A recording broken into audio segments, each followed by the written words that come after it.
Cool. Let's do this. So we want to welcome everybody to another edition of our 10 and 20 podcast series. The way this podcast works is kind of in the title. So we'll do 10 questions in 20 minutes. And joining us today, we have Osher Marks. So welcome. Hey, how are you? So if you want to introduce yourself, your name, how old are you? How do you know youth services? Yeah, sure. So my name's Osher Marks. I'm 24 years old, and I found out about youth services through a contact of mine. So yeah, happy to be here. Is this the first time you've ever been involved with youth services before? Yeah. Do you have any idea what we do? That's okay if you don't. I can just give you a quick spiel anyway. Sure. So some of the stuff that we offer is we offer one-on-one support to young people. So if you're struggling at home or anything like that, you can come down for a chat with us. And if we can help you, we will. If we can't, we'll refer you to another service that can best help you. We have a whole bunch of community-based programs as well. So we run drop-in activities for young people, like sports, arts and crafts, sustainability stuff. We have a youth events and leadership team which help plan major events for young people across the city of Glenara, which is really, really cool. And we have a group called Youth Voice, which work in this podcast studio to create content for young people, which is cool. We also have an over 18s drop-in program. So if you're interested and you want to hang out in that space, come down and hang out in that space. And we have a youth engagement team starting next year, which is an opportunity for young people 18 to 25 to come down and work with us and provide feedback to council, which is really, really cool. But otherwise, are you ready to do this? Sure. Let's get into these 10 questions straight away. So question number 1 to you, what is a youth leader in the community? I guess it's somebody who pioneers something as a young person. So in my case, it was voiceover, because I've always been interested in doing accents and characters from a very young age. And then when COVID hit, I made my first podcast, Duncan's Disasters, which wasn't a disaster, but it turned out to be a really good podcast. Yeah, it's cool. got a lot of views, and but youth leader basically is someone who starts something new and pioneers it. Yeah, that's really cool. Question 2, have there been any barriers you've had to overcome? So some of the work you've done around podcasting or voiceover work can be sometimes a pretty hard thing to get into. Has there been any challenges that you've had to get over along the way? Yeah, so there was this one time when I was asked to narrate some audio for a company, and the words that they were asking me to say were very hard. So I kind of tanked on that one, but as it turned out, it was a learning experience because I got a tutor who's helped me with the words and the the pronunciation of words. Yeah, cool. Have you found it hard to work with any organisations or anything? Because like I said, it can be a challenging industry to get into. Or have people been pretty receptive and willing to work? Everyone's been great. Everyone's been very receptive. I love that. That's incredible. Question 3.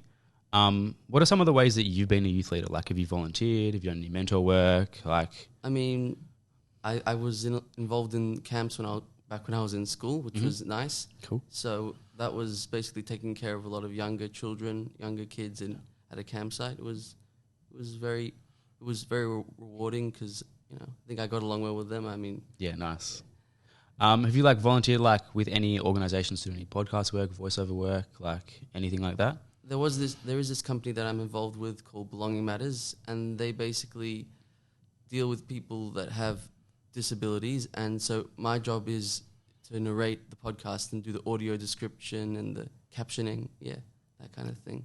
So what do you actually do in that space? So they'll send me a script to record, and I'll record it, send it back to them, and then it'll go up on their channels, and then they use that for their podcast. And they'll use it for theirs. Yeah, cool. So you're not you're not interviewing anybody one-on-one for a podcast. No. You just do the narration and the voiceover work for that. That's still really, really cool. Yeah. How did you hear about them? Did you contact them? Did they contact you? They contacted me, which was very good after.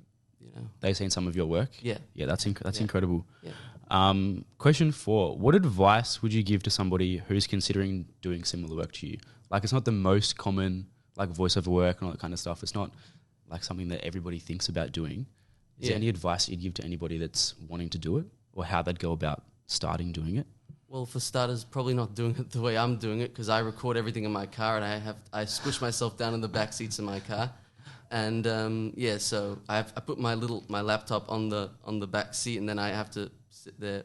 So if you can find a better situation than that, probably a good start. But No, if you're passionate about voiceover and if that's an area you want to get into, you know, there's a lot of work, and you'll have to start off doing the work you may not want to do before you get into the work that you do want to do. But it's very rewarding when you do find that perfect niche in voiceover that you like. Yeah, that's incredible. I hope you find another space that you can work out of that's not the back of your car. But if the back of your car is working for now, that's perfect. Yeah. It's very soundproof. Is it? Yeah, it is. Really? Yeah. If it's working, it's working. That's great. What question are we up to now? We're up to question 5. We are flying through these questions, which is totally fine. Youth leaders often have to balance a lot of different roles and responsibilities. So, like, you might have been a student at one point, an employee, family, friends. Like, how do you manage? Like, you're a busy person. Like, how do you manage to still look after yourself and make time for yourself? I try to go for exercise regularly, and go for walks. Yeah. And I mean, if you enjoy like podcasting or like voiceover work, surely that's a little bit of it's still work, but like you enjoy it, so it's not too bad. Does that make sense? Yeah, no, I do enjoy it a lot. Yeah. But the exercise and the physical health is still also a really, really good outlet for that, which is great. What advice would you give to your younger self if you would give advice to your younger self? Would you like do anything different, or is there anything that you'd say to your younger self?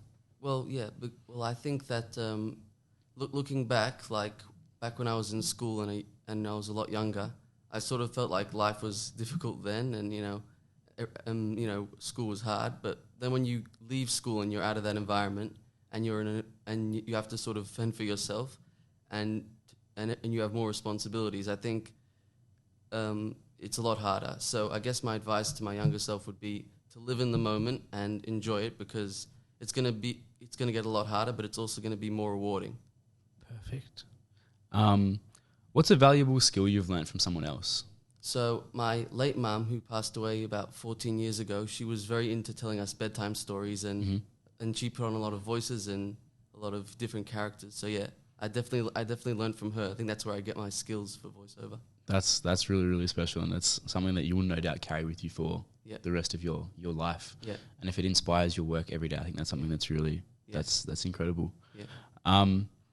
What's been the biggest highlight so far? The biggest highlight so far has been just I guess working in a space where I enjoy, and working in an industry that I find very rewarding, and spending time doing it. That's been the most of the highlight. There's not one thing I can really pin it on, but it's the whole experience has been great. The whole experience so far, and like you said, doing what you want to do. Yeah, which is incredible. Do you have any do you have any more big projects coming up? Like, do you have any more any future goals that you want to work towards? Like, so I am. What's next for Osher?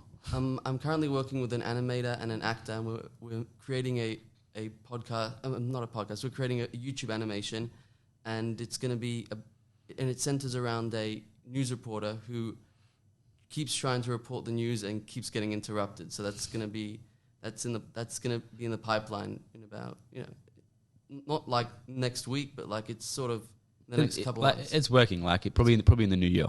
Yeah, or middle of the new year, somewhere like that. But that's how did this come up? Like, did they reach out to you? Did you? So I knew this actor from working on Duncan's Disasters. He was very helpful in that area. Mm-hmm. So now him and me are going to be working together on it. So he's going to voice one character, I'm going to voice another character. So, yeah. Yeah, cool. Do you want to give us a sample? I can actually give you a sample of other voice work that I'm doing. So, I'm known for a good David Attenborough impression. That's one of my good ones. I love that. And I see trees of green. That was a Louis Armstrong. Yeah. I do a bit of that. Yeah, cool. Let's end with a fun question. Sure. Have you looked at the fun questions? Yeah. Do you have one that you want to answer? I think so, yeah. Which one do you want to answer? I'll answer the one about the elephant. All right. So if you had an elephant, what would you do with it? So I actually have a good joke about this. All right, let's hear it. So a guy's in an airport, and he walks into the airport, and he gets to the checkout area, and the lady at the desk says to him, "Do you have anything to declare, sir?" And he says, "No." And she looks behind him, and she sees that there's this massive elephant behind this guy with 2 slices of bread on his ears. And she's like to him, are you sure you have nothing to declare? And he's like, nah. So then she's like, what's the elephant doing behind you with the 2 pieces of bread stuck behind his ears? And he's like, what a man chooses to put in his sandwich is his own business. How did you hear this joke? Did you come up with this joke? That's my dad's joke, actually. I love that. That's incredible. So that's what you do with an elephant. Yeah. Sick. Otherwise, I want to thank you for your time today. Is there anything else that you want to add? Is there anything you want to plug? I know you've already said that the upcoming project is, what was it called again? The News Reporter one? Yeah. That's coming up in the new year. Is there anything else you're working on at the moment that you want to tell people about? No, I think so. There's a lot of stuff happening, but nothing that's like newish. Nothing that's newish. Perfect. But otherwise, thanks for coming down. Thanks for being involved in this podcast. And we look forward to working with you in the future. Thank you. Thank you so much. Osher, everybody.